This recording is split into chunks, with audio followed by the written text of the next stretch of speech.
Order. Call the honourable member for Indi. Thank you, Mr Deputy Speaker. I would like to make a warm welcome to this House to all the participants of the RIRDC Rural Women's Award, their partners and sponsors. We had a most wonderful occasion in the Great Hall in Parliament last night, truly a gala celebration of all that is good, glamorous and gorgeous about Australian rural women. We celebrated the seven— Thank you. Well recognised, my colleagues across the House. We celebrated the 7 state winners, the runners-up, and it was a most wonderful evening, but particularly to Jackie Jarvis from WA, the national runner-up, and the national winner, Pip Job from New South Wales. Well done. And I'd also like to particularly acknowledge the Victorian state winner, Julie Aldous from the magnificent town of Mansfield in the electorate of Indi. Well done to Margot, RIRDC, to the sponsors Westpac, ABC, GRDC and the Minister. What a wonderful speech he made. And I encourage all MPs in this House to please note the closing date for the 2015 award is the 30th of October. I will send you all a little note so that you can send the words out around your communities to encourage the best and the most wonderful of Australian rural women to come to Parliament for another wonderful dinner next year. Call the honourable member for Dabel. Mr Deputy Speaker, September is Prostate Cancer Awareness Month, and yesterday I had the privilege of hosting the parliamentary Big Aussie Barbie. The Prostate Cancer Foundation of Australia is dedicated to reducing the impact of prostate cancer on Australian men, their partners, families and the wider community. The Big Aussie Barbie is the PCFA's largest fundraising campaign, and it was wonderful to see so many of my parliamentary colleagues supporting this great cause. Prostate cancer accounts for approximately 30% of cancers diagnosed each year in Australian men and is the second most common cause of cancer death after lung cancer. It's estimated that around 120,000 Australian men are currently living with prostate cancer. As a wife and a mother of 2 boys, raising awareness of this disease is important to me, and it's vital that we support men to have regular health checks and encourage them to feel comfortable talking with professionals about their health and concerns. This is a disease that can have a good prognosis if detected early when compared with other cancers. Prostate cancer has one of the highest 5-year survival rates of 92% after diagnosis. And I'd like to commend the PCFA on their work in raising awareness of this disease and their dedication to reducing the impact of prostate cancer on Australian men and their families. And I'd like to particularly thank the Honourable Jim Lloyd, Associate Professor Anthony Lowe, David Sando and Catherine Jones of the PCFA, my parliamentary colleagues and members opposite for supporting yesterday's parliamentary Big Aussie Barbecue. Call the honourable member for Newcastle. Thank you, Mr Deputy Speaker. The Abbott Liberal government has launched an extraordinary $1 billion attack on Australian families and the productivity of our nation through their savage cuts to childcare and early learning programs. These cuts include $450 million from outside school hours care, $157 million from family daycare services, support to help families complete studies and return to work, $300 million to support educators' wages, and now $230 million cuts to the childcare benefit by freezing the income threshold. The government has undertaken no analysis of how this will impact the 3,460 families in Newcastle who receive the childcare benefit, who it will affect and by how much. Families and educators in my electorate are worried that these cuts will have a detrimental impact for generations to come. More than 50 Newcastle family daycare users has written to me this week alone anxious about increasing fees, service closures and their capacity to remain in the workforce. Early childhood education sets our children on the right path for a lifelong education and development. It also provides an avenue for women to return to work after having children, helping increase our nation's productivity and boost our local economies. Quality childcare needs to be both affordable and accessible, and Newcastle families deserve better than what they're getting from this government. Call the honourable member for Banks. Well, thank you, Deputy Speaker. And I rise today to congratulate the St George Basketball Association on its great success in the 2014 season and on its recent presentation night. The presentation night, which was held at Penshurst RSL, was a great opportunity to congratulate the players on their successes during the year. This year, I have commenced the Banks Outstanding Sporting Achievement Awards, and I was very pleased to present the first group of awards to players from St George Basketball Association. Special congratulations to Justin Beer, James Corbin, Billy De Silva Harisis, Dean Stojanovsky, Lionel Liu and Ethan Hartzenberg, all of whom won awards on the evening. St George Basketball had a great year, with its under-12 men's team winning the Metro League Grand Final. The under-18 men's white team also won the Grand Final, while the under-16 men's red team reached the finals of both the Metro League and the State Cup. I'd also like to congratulate Penshurst RSL on its sponsorship of the association. Penshurst RSL is one of the bedrocks of our community, and I thank its management and board for its generous support of groups across the St George region. I'd also like to congratulate the Basketball Association's President Ray Barbie, who forcefully advocates on behalf of the basketball community in the Banks area. And congratulations are also due to the presentation night MC Byron Geddes, whose wit and style kept the crowd entertained throughout the evening. I look forward to continuing to work with this very important community group. Order. I call the honourable member for Perth. Mr Deputy Speaker, recently I was approached by a very impressive young Geraldton woman who wanted to talk about the Abbott budget. She really felt it was very tough on single parents who needed help to build their capacity to support themselves. Sarah is a single mother with a 4-year-old boy. 2 years ago she had gone back to study and obtained a Cert 4 in beauty therapy and various related qualifications. She has now established her own business at home and is gradually building up her client base and hopes to be financially independent in the next few years. She explained she could not have done any of this, firstly without the JET childcare fee assistance program. Sarah could not have afforded the daycare costs from her parenting payment alone. That entitlement has now been cut so that full-time study will be much harder. Secondly, she relied on the education entry payment to cover her fees and the cost of transport each day. She was very clear, without that payment she would have struggled to cover these costs. That payment has now been abolished. Sarah agrees that we need to encourage supporting parents to become independent, but you do not do that by cutting the childcare and fee assistance that makes it possible for these young parents to get the skills to re-enter the workforce. Call the honourable member for Corangamite. Thank you, Mr Deputy Speaker. Last Sunday I was very pleased to hold a community listening post in Anglesey thanks to Angare. It was an important opportunity for local residents to discuss the importance of a strong, operative, renewable energy target and other environmental concerns. In Anglesey, one of the biggest issues is Alcoa's coal-fired power station, which is now up for sale. Last year it emitted 39 million kilograms of the respiratory irritant sulphur dioxide, an amount 3 times of that emitted by Hazelwood, a power station 10 times the size. This is simply unacceptable in light of mounting evidence about the health risks associated with SO2. People with asthma and other existing respiratory disease, the elderly and children are particularly at risk. The World Health Organization and the United States Environmental Protection Agency say there is no safe level of exposure to SO2 for these groups. In a coastal town where there are homes just 500 metres from a coal-fired power station, it's a very poor reflection on Alcoa that it has refused to install sulphur dioxide scrubbers. If this power station is sold, I will campaign uphill and down Dale to ensure that the new owners take their clean air responsibilities more seriously than Alcoa has to date. Today I've written to the Environment Minister Greg Hunt urging him to include SO2 levels in the upcoming NEPM review, the National Environment Protection Measure, in addition to particulate levels. The people of Anglesey and Corangamite must have clean air, and the evidence suggests better regulation of SO2 levels must be high on the agenda. And I call the honourable member for Canberra. Thank you, Deputy Speaker. Deputy Speaker, supporting women to return to the workforce after they've had children is one of the most important things a government can do to improve productivity. And key to this is ensuring affordable, high-quality childcare. So why is it that the Abbott government, a government that says it wants to improve productivity, a government that campaigned on making childcare affordable, why is it that it's cut the childcare benefit? The childcare benefit is a means-tested payment to low- and middle-income families, to families whose household income is as little as $42,000 a year, to families who need it most. The Department of Education has confirmed that cutting the childcare benefit will leave 500,000 low- and middle-income families worse off. There are many vulnerable children that absolutely depend upon this support to make sure they can access the early education and support they deserve to set them up for life.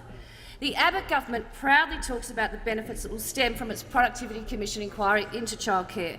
But the fact that the government has cut the childcare benefit before the Productivity Commission has even reported demonstrates that its words are meaningless.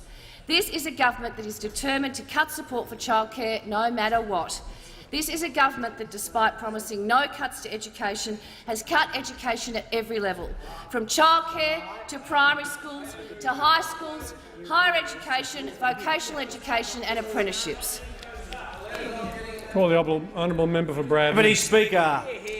Deputy Speaker, you really do need to visit the city of Burnie and my electorate over the next few weeks. It'll do you the world of good. Burnie comes alive in the early weeks of spring with a huge number of opportunities for families, the young, the old and the excitable. Now, Deputy Speaker, I've got you in the excitable category. Because last Friday I was honoured to launch Burnie Shines, a month-long festival during October of high-energy events and significant levels of community spirit. This year's theme is A Small World After All, focuses on celebrating amazing things being done by amazing people in small groups in my city. Groups like the City of Burnie Brass Band, which has been operating for 125 years, the Orchid Society, which still includes some of its original members from its inception 52 years ago, and the Burnie 10, Australia's premier out-of-stadium foot race that attracts nearly 5,000 people. That's going to celebrate its 30th year of massive volunteer support, Mr Deputy Speaker. Our City by the Sea is coming alive. Street stalls, film festivals, the annual Teddy Bears picnic, art exhibitions, the glamorous Burnie Shines cocktail party, the 3-2-1 kids race that attracts nearly 2,000 people. I congratulate Mr Deputy Speaker, Jenny Cox and the marketing and events team from Burnie City Council and the 100 community groups that are putting this month together. I look forward to seeing you in my electorate, Mr Deputy Speaker. Call the honourable member for Kennedy. Speaker, 1/10 of the Greater Townsville region of North Queensland regularly attends cowboy matches, and up to 500,000 watch the NRL on television every weekend. Rugby League attracts and involves some 500,000 Australians every weekend, and Rugby League has done more for social cohesion and a fair go for First Australians than any other social mechanism in this country. The game of rugby league is subject to numerous resolutions from time to time in this parliament. In other words, the game is of great significance, particularly to people of North Queensland. Last Friday night, for the third year in a row, the integrity and capabilities of the NRL match officials must be viewed with serious apprehension. Following the 2012 Manly and North Queensland semi-final, when three all were played repeatedly on the television years, missed calls eliminated the Northerners in that year. In 2013, a 7-tackle try by Cronulla cost us the semis again, and arguably 3 blatant errors knocked out the pride of North Queensland for the third year in a row. In light of this record, it's impossible to accept an argument that referees just made mistakes. In this last Friday night's game, at the 73rd minute, Sydney's Sonny Bill Williams dropped the ball, was standing upright to play. When he was standing upright to play the ball, television replays showed clearly that no Cowboy player was remotely near the ball. Instead of calling a knock-on, he penalised the Cowboy for interference, who was nowhere near the time or space, and awarded the Roosters a penalty. This indefensible error, which resulted in Roosters' field goal giving them 1-point winning margin, eliminated North Queensland for semis. Order. The honourable member's time has expired. To call the member for Petrie. Well, thank you, Mr Deputy Speaker. 2 weekends ago, I participated in a 100-kilometre walk for kids. The event encourages people to walk 100 kilometres over 2 days, raising money for the neonatal critical care unit at Queensland's Mater Hospital. In Australia, around 2,000 newborn babies a year need a surgical procedure. Some of these babies are very unstable, and moving them from a critical unit to theatre requires a large amount of support and technical equipment. Walk for Kids raises money to purchase this vital technical equipment. In my electorate, Walk for Kids has been an annual event for 5 years now, and I'd like to thank North Lakes resident and businessman Matt Rue, who was one of the original organisers, and Daisy Bolton, who helped Matt organise this year's event. Thanks also to Bowmaker Realty and Breaking Point Fitness, 2 businesses that have sponsored this event since it began. I'd also like to acknowledge my state colleague, the member for Murrumba, Mr Reg Gully, who's still getting over his blisters, and thanks to the local Rotary Club for providing us with sustenance with a dinner and a barbecue breakfast and snacks throughout the walk. Finally, thank you to all the walkers. 100 kilometres is an awful long way to walk, and you did a magnificent job doing that and raising over $20,000. Order. Honourable Member for Barker. Bendigo, sorry. Thank you, Deputy Speaker. Today we've heard from several speakers about how this unfair budget will strip $1 billion from childcare and learning programs. We've heard how the changes to the childcare benefit are going to hurt women and hurt families and will be a barrier for many women returning to work, particularly a lot of women in regional areas, including my electorate of Bendigo. But what I also wish to highlight that included in these cuts were an attack on women who work in the sector. This government, one of their first things that they did was cut the Quality Fund, the fund that boosted wages for some of our lowest paid workers. These are women who have skills and qualifications. These are women who have certificates, diplomas and degrees, and yet they are on minimum wage. Yet what does this government do? They cut the fund that would have boosted their wages. Are we surprised coming from a government that has little regard for women, and you can just see it in their ranks? They've got one woman in the cabinet, 2 women on the front bench, and very few women that were elected in the last. This government does not represent government, and their cuts in early childcare demonstrate that. Perhaps if they got a few more women on that side of the parliament, we wouldn't have such a problem in early childhood education. I call on the government to restore the funding, particularly to the women working in this sector, because it's time that those women got a government that backed them up and paid them decent wages. I call the honourable member for Barker. Madam Speaker, with the small amount of time I have, I'd like to acknowledge that I was honoured to spend time yesterday with Penny Schultz from Field in the upper south-east of South Australia. Penny is the 2014 South Australian Rural Woman of the Year.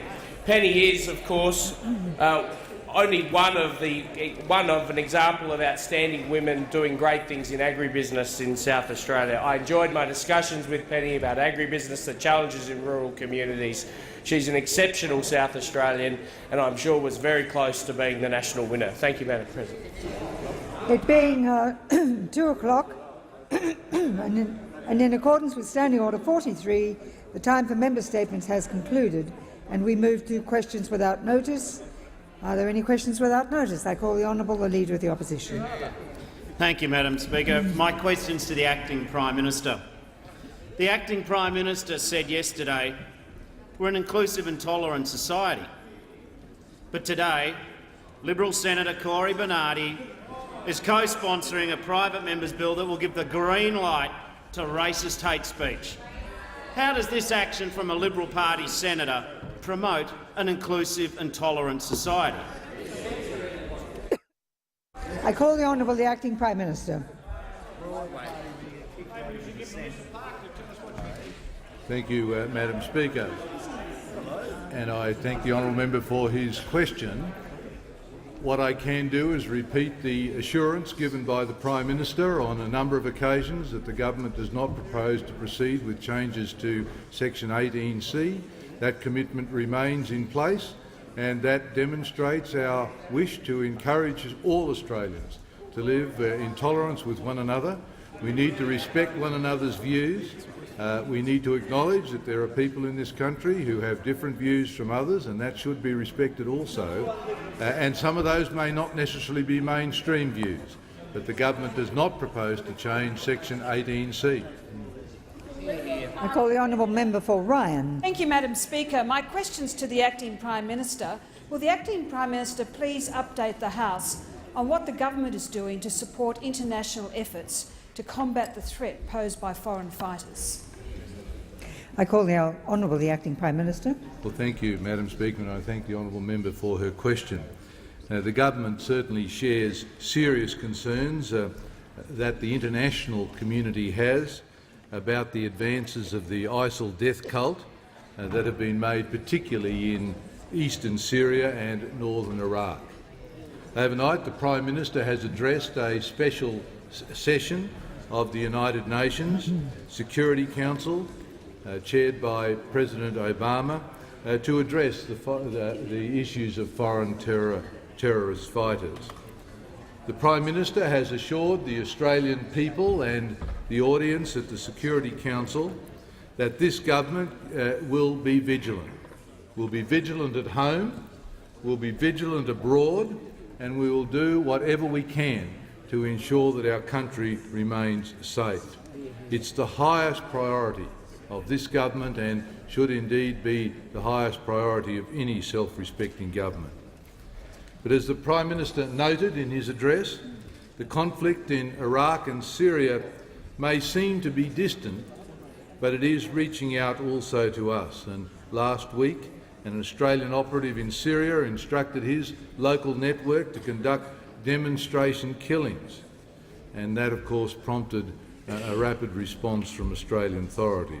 And this week, an Australian terror suspect has savagely attacked 2 policemen, leaving an Australian federal policeman seriously wounded.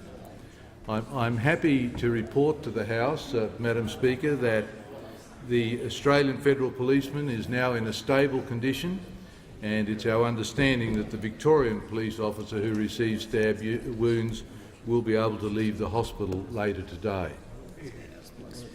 But there are 60 Australians already fighting with ISIL and another 100 or more providing support from within Australia. And 60 passports have been suspended to prevent more Australians from joining in these groups in the Middle East.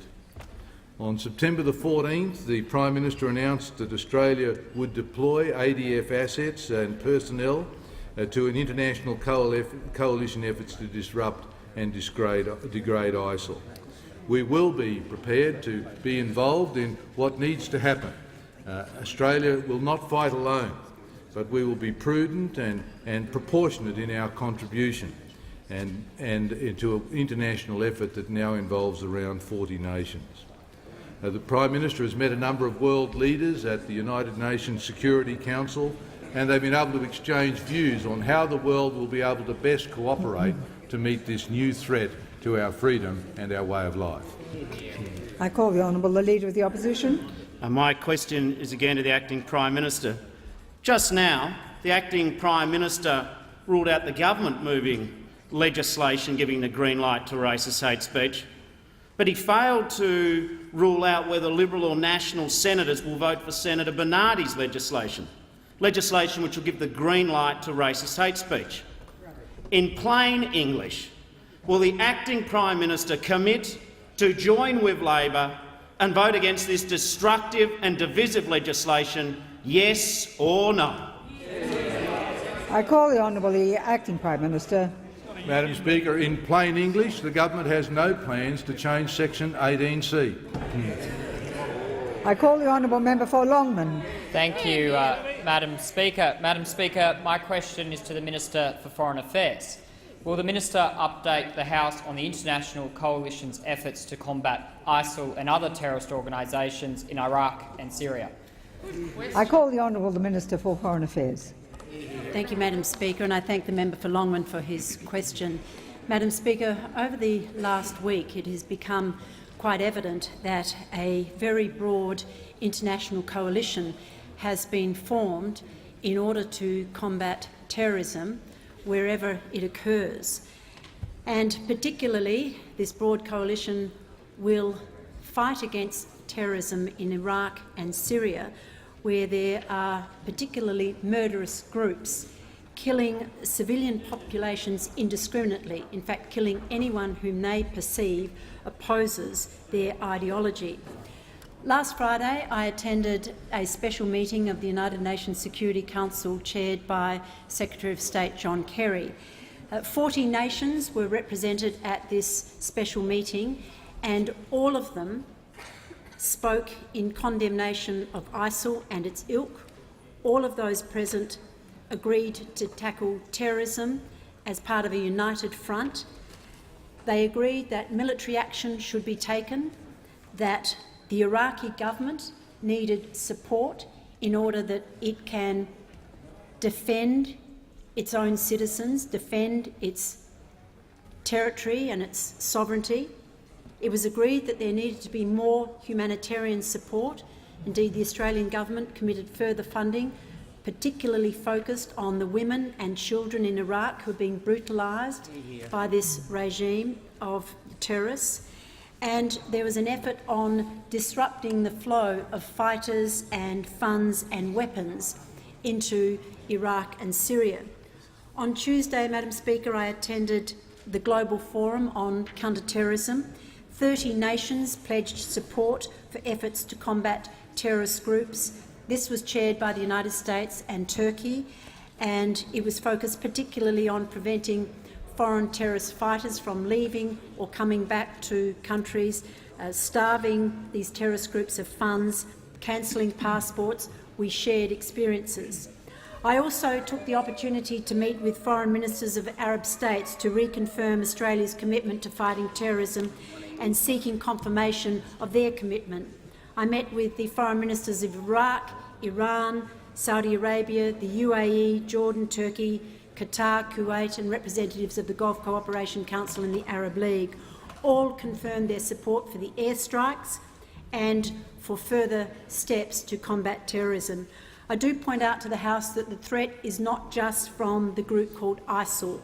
There are other groups, including the deadly Khorasan group, which is an offshoot of al-Qaeda in Syria, al-Nusra, al-Shabaab. This is a global issue. It is a regional issue, it is a domestic security threat, and the Australian government will play our part in combating terrorism wherever it occurs. I call the honourable member for Kingston. Thank you, Madam Speaker. My question is to the Minister for Education. Yesterday, the Minister challenged